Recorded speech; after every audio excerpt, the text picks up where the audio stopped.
Hello student, welcome to भाभी bio classes में आपका स्वागत है। स्टूडेंट, जैसा कि हम पढ़ रहे थे मॉलिक्यूलर बायोलॉजी यानी कि मॉलिक्यूलर बेसिस ऑफ इनहेरिटेंस, कहने का मतलब हम डिस्कस कर रहे थे क्लास 12 की बायोलॉजी।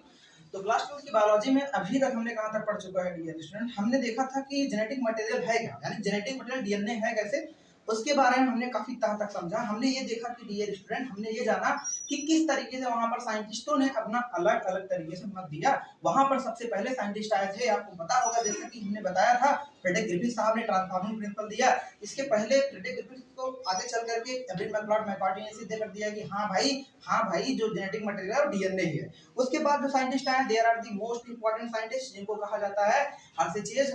हर्षेचेज ने बतला दिया कि हाँ भाई जो जेनेटिक मटेरियल है एक्चुअल क्या है, डीएनए है, यानी कि डीएनए ही वह आनुवंशिक पदार्थ है जो एक जनरेशन से दूसरी जनरेशन में, यानी कि the transfer of character that is the one generation to another generation, यानी कि एक पीढ़ी से दूसरी पीढ़ी में जो आनुवंशिक सूचना का स्थानांतरण करता है वो एक्चुअल डीएनए ही होता है, जिसको हर्षेचेज ने सिद्ध कर दिया। ये पहले क्या हो गई, एकदम समाप्त हो गई, ये चर्चा का विषय एकदम से समाप्त हो गया। यानी कि साइंटिस्ट लोग अब मानने लगे कि हाँ भाई जो आनुवंशिक पदार्थ है, जो जेनेटिक मटेरियल है, वो क्या है, एक्चुअल डीएनए। आज हम डिस्कस करने वाले हैं बहुत ही ज्यादा इंपॉर्टेंट टॉपिक। इसके आगे थोड़ा सा नेक्स्ट बात करते हैं डियर स्टूडेंट। आज हम बात करने वाले हैं central dogma of molecular biology के बारे में। आज हम डिस्कस करने वाले हैं most important topic dear student, central dogma of of molecular biology. ध्यान मॉलिक्यूलर बायोलॉजी। भाई सेंट्रल डोग्मा का मतलब क्या होता है, इसको हिंदी में कहते हैं कि सेंट्रल डोग्मा का आणविक क्या सिद्धांत होता है, आणविक आधार क्या होता है, सिंपल सा। यानी कि आणविक आधार का सेंट्रल डोग्मा क्या होता है, जिसको बोलते हैं जीव विज्ञान का सेंट्रल डोग्मा, यानी कि जिसको बोलते हैं सिंपल सा मॉलिक्यूलर बायोलॉजी, यानी कि वंशागत का आणविक आधार किसका, सेंट्रल डोग्मा।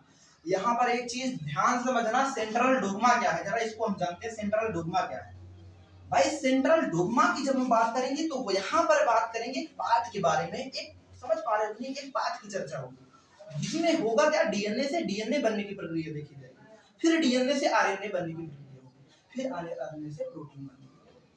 कहने का मतलब एकदम स्टूडेंट कॉपी कलम लेके बैठ जाओ, एक एक चीज आपको समझ में आने वाला है, एकदम शांत रहेंगे।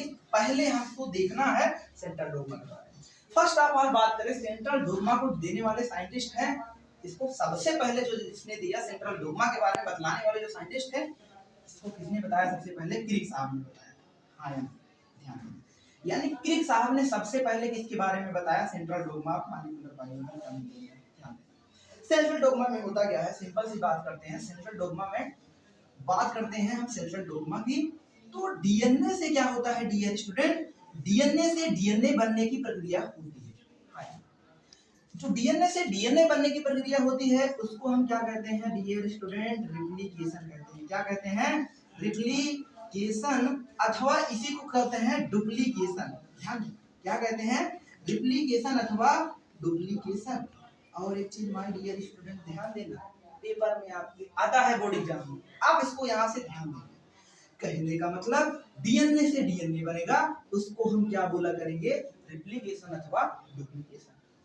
वहीं पे जब हम बात करेंगे डीएनए से क्या बनेगा, एमआरएनए, मोस्टली आरएनए ही बनता है, यहाँ पे ज्यादातर क्या बनता है, एमआरएनए बनता है। जब डीएनए से क्या बनेगा, एमआरएनए बनेगा, उस प्रक्रिया को क्या बोल रहे होंगे, उस प्रक्रिया को क्या बोलेंगे, ट्रांसक्रिप्शन बोलेंगे। क्या बोलेंगे माय डियर स्टूडेंट, ध्यान देना, क्या बोलेंगे, ट्रांसक्रिप्शन बोलेंगे, ट्रांसक्रिप्शन बोलेंगे। लेकिन लेकिन लेकिन जैसे ही बात होगी एमआरएनए से प्रोटीन बनने की, ध्यान देना, जैसे ही बात होगी एमआरएनए यानी कि जो बन गया है उससे जब प्रोटीन बनेगा उसको हम क्या बोलेंगे, उसको हम बोलेंगे माय डियर स्टूडेंट ट्रांसलेशन बोलेंगे। क्या बोलेंगे उसको हम, ट्रांसलेशन बोला करेंगे। हाँ, क्या बोला करेंगे, ट्रांसलेशन। सिंपल सी बात है, डीएनए से डीएनए बन रहा है उसको हमने बोला ट्रांसक्रिप्शन ना, डीएनए से डीएनए सॉरी बन रहा है, डीएनए एक बार देखेंगे, डीएनए से डीएनए बन रहा है, उसके हमने बोला रिप्लिकेशन अथवा डुप्लीकेशन। इसके बाद डीएनए से एमआरएनए बन रहा है, इसको हमने बोला ट्रांसक्रिप्शन। एमआरएनए से प्रोटीन बना, इसको बोला हमने ट्रांसक्रिप्शन।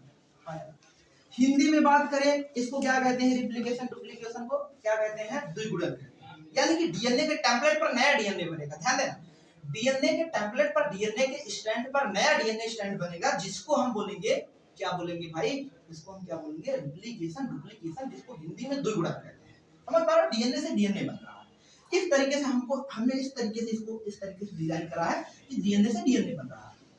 वही डीएनए से जब बनेगा एमआरएनए, जिसको हम बोला करेंगे ट्रांसक्रिप्शन, यानी कि हिंदी में क्या कहते हैं, ट्रांसक्रिप्शन को क्या कहते हैं डियर स्टूडेंट, अनुलेखन कहते हैं। क्या कहते हैं, अनुलेखन कहते हैं। हिंदी भी जान लेंगे, इसको क्या कहते हैं, अनुलेखन कहते हैं। अनुलेखन को कभी कभी इसको लिप्यांतरण भी कहते हैं। हाँ, अनुलेखन भी कहते हैं, लिप्यांतरण भी कहते हैं। आपको कंफ्यूज नहीं होना है, इसको अनुलेखन भी, लिप्यांतरण भी, यानी कि ट्रांसक्रिप्शन। ट्रांसक्रिप्शन में होगा क्या, डीएनए से क्या बनता है, एमआरएनए बनता है। हाँ। अब आगे, एमआरएनए से प्रोटीन बनता है। जब एमआरएनए से प्रोटीन बनता है उसको बोलते हैं ट्रांसलेशन, यानी कि हिंदी में इसको बोलते हैं अनुवादन बोलते हैं। क्या बोलते हैं माय डियर स्टूडेंट, अनुवादन बोलते हैं। अनुवादन में क्या होता है, यानी कि एमआरएनए के स्ट्रैंड पर क्या बनता है, प्रोटीन बनता है। अब आप बहुत डिटेल में पढ़ेंगे, अब आप डिटेल में पढ़ेंगे, डिटेल में ये जानकारी हासिल करेंगे एक्चुअल डीएनए से डीएनए बना कैसे, एक्चुअल डीएनए से एमआरएनए बना कैसे, बना कैसे, कैसे बना। आपने तो ये बात समझ लिया, जान लिया, लेकिन बना कैसे, इसके बारे में हम काफी डेप्थ में बात करेंगे, बहुत डेप्थ में चर्चा करेंगे। और आपको लगेगा कि डीएनए रिप्लिकेशन, डुप्लीकेशन का प्रोसेस जब आप पढ़ लेंगे, ट्रांसक्रिप्शन भी पढ़ लेंगे, इसके अलावा आप समझ पा, ट्रांसलेशन भी पढ़ेंगे, बहुत डेप्थ में पढ़ाएंगे। और आप कंपटीशन का भी क्वेश्चन आपसे बन रहा होगा, ध्यान दें, आपको पूरा वीडियो देखना है, लास्ट तक बने रहना। यहाँ पर इस पूरे क्रम को, उस पूरे पाथ को ध्यान देना, इस पूरे पाथ को, इस पूरे पाथ को, ये यानी पाथ का मतलब देख पा रहे हो, ये फॉर्मेशन एक पाथ में चल रहा है। डीएनए से डीएनए बन रहा है, फिर डीएनए से एमआरएनए बन रहा है, फिर एमआरएनए से प्रोटीन बन रहा है। एक फ्लो में चल रहा है, फॉर्मेशन एक फ्लो में चल रहा है, एक पाथ में चल रहा है। इसी पाथ को बोलते हैं सेंट्रल डोग्मा, इसी को बोलते हैं माय डियर स्टूडेंट, इसी को बोलते हैं सेंट्रल डोग्मा कहते हैं। कंफ्यूज बिल्कुल नहीं होना है, बिल्कुल कंफ्यूज नहीं होना है डियर स्टूडेंट। क्या बोलते हैं इसको, हम सेंट्रल डोग्मा कहते हैं। सेंट्रल डोग्मा आप मालिक को लगवाएंगे जी, that is the expression of gene, sorry that is the expression of DNA to DNA and DNA to mRNA and mRNA to protein. यानी कि डीएनए से डीएनए बनने की प्रक्रिया को हम काफी हद तक समझेंगे, यानी कि रिप्लिकेशन, डुप्लीकेशन को समझेंगे। फिर डीएनए से एमआरएनए बनने की प्रक्रिया क्या होगी, कैसे बनेगा एमआरएनए, किस तरीके से वहाँ पे कौन से एंजाइम काम करते हैं, उसको भी जानेंगे। फिर एमआरएनए से जो प्रोटीन बनेगा उसको भी हम काफी हद तक समझने वाले हैं। एक चीज और ध्यान, एक चीज यहाँ पे कभी कभी ध्यान रखना, कभी कभी होता क्या है, कभी कभी एमआरएनए के स्टैंड से, ध्यान देंगे माय डियर स्टूडेंट, एकदम क्लियर कर लो, कभी कभी एमआरएनए स्टैंड पर क्या बन जाता है, डीएनए। जब एमआरएनए पर डीएनए बन जाता है उसको हम क्या बोलते हैं, उसको हम बोलते हैं my dear student reverse transcription बोलते हैं। क्या बोलते हैं इसको हम, रिवर्स ट्रांसक्रिप्शन। ध्यान रखें, क्या बोलते हैं इसको हम, रिवर्स ट्रांसक्रिप्शन, रिवर्स ट्रांसक्रिप्शन। अब ये कैसे होता है रिवर्स ट्रांसक्रिप्शन, इसको भी समझेंगे, कंफ्यूजन नहीं होना है, बस जान लो। अभी सुन लो एक बार, ये क्या है, सेंट्रल डोग्मा, समझ पाए, डीएनए से डीएनए बना, फिर डीएनए से एमआरएनए बना, फिर एमआरएनए से प्रोटीन बना, फिर डीएनए से डीएनए बना तो ट्रांस रिप्लिकेशन, डुप्लीकेशन बोला, फिर वही डीएनए से एमआरएनए बना, इसको हमने ट्रांसक्रिप्शन बोला। फिर इसके बाद हमने देखा कि एमआरएनए से प्रोटीन बना, इसको हमने ट्रांसक्रिप्शन बोला। फिर वही कहीं गए क्या होता है, एमआरएनए के स्ट्रैंड पर क्या बन जाता है, डीएनए बन जाता है, इसको बोलते हैं रिवर्स ट्रांसक्रिप्शन। और एक चीज डियर स्टूडेंट ध्यान देंगे, ये सब जो प्रोसेस सेंट्रल डोग्मा को चलाने के लिए there are the most specific enzyme. कहने का मतलब कि इसमें बहुत ही महत्वपूर्ण एंजाइम काम कर रहे होते हैं, बहुत ही महत्वपूर्ण एंजाइम यहाँ पे इन्वॉल्व होते हैं। अगर वो एंजाइम ना हो तो ये प्रोसेस नहीं हो पाएगा। कहने का मतलब इस एंजाइम के बारे में काफी एंजाइम की बहुत जरूरत होती है। जैसे बात करें डीएनए से डीएनए बनने के लिए मोस्ट इंपॉर्टेंट जो एंजाइम होता है वो डीएनए पॉलीमरेज होता है। आगे हम पढ़ेंगे काफी डेप्थ में, वही डीएनए से एमआरएनए बनने में जो एंजाइम होता है, आरएनए बनने के एंजाइम आता है, भूमिका अपना अदा करता है। अब वही आरएनए से प्रोटीन बनने के लिए आपका there are the most important enzyme, यहाँ पर भी आपका एंजाइम काम करता है ट्रांसएसाइक्लेज जिसको बोलते हैं, ट्रांसएसाइक्लेज या ट्रांस एसीवाई बोलते हैं इसको, ट्रांसएसाइक्लाइज इसको बोलते हैं, ट्रांस एसिटाइलेज।